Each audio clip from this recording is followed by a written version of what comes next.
This is BMAT 2021, Section 2, Question 20. So this question gives us a triangle PQR. We know that the length PR is 8 centimetres, that the cos of this angle theta is 3/4, and that the total area of this triangle is 42 centimetres squared. And we have to work out what is length QR, so this bottom length of the triangle there. So how should we approach this question? We have a triangle. It's not a very obvious triangle to work out the area of, so what I like to do in these situations is split it up into right-angled triangles because they're much easier to work out. So if I just draw a dotted line down the middle here, we've split this triangle into two different right-angled triangles. So our length QR is just going to be these two lengths added together, so A plus B. And what do we know about these triangles? Well, we know some of their lengths. We also know that both of their areas add up to make 42.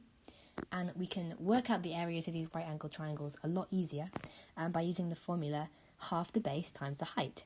So if we just label this line here as the height, we know that the area, so 42, is going to equal half the base, which is A for this triangle, times the height, plus half the base, which is B, times the height for this one. So this is the formula we can use to work out our area, and therefore what A and B is going to be. All we need to know is what the height is. So how can we find that?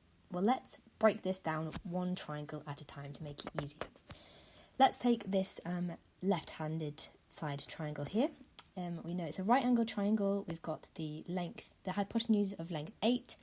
A is our base and our height there is h.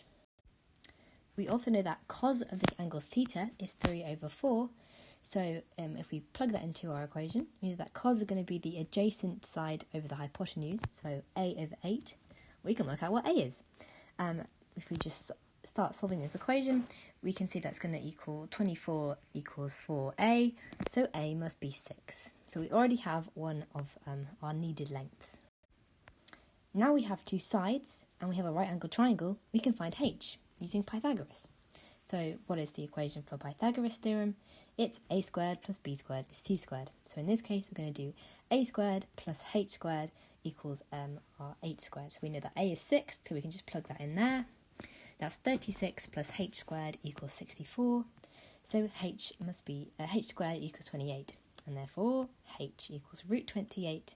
And if we simplify this down, we need to find a square number that is a factor of 28, which we can find out as 4. So that's just going to be root 4 times root 7, or 2 root 7. So now we have two values. We have a being 6, and we have h being 2 root 7. So we can very easily work out what b is now. So we have a, we have h, and we have our area for our equation. Let's plug our numbers in to find b. So if we just write this out, we're going to get 42 equals a half times 6 times 2 root 7 plus a half times b times 2 root 7. If we simplify this down, we get 42 equals 6 root 7 plus b root 7. Then we can just take this term away, so we get b by itself. We get 42 minus 6 root 7 equals b root 7. Then if we divide through by root 7, we get b being equal to 42 minus 6 root 7 over root 7. Now, we should try and simplify this factor a bit more. So if we times both the numerator and the denominator by root 7, we can get rid of this surd on the bottom. So if we do this, we get 42 root 7 minus 42 over 7. And we can see that 42 does have a factor of 7, so we can simplify this fraction even more by just dividing by 7 to get b equals 6 root 7 minus 6. So now we have all our lengths. We can work out what QR is. So we're looking for QR. We need a plus b. So let's just add these two terms together. We're going to get 6 plus 6 root 7 minus 6. If we cancel out those 6's, we get QR being equal to 6 root 7. So that's the answer we're looking for, which corresponds to a final answer of h.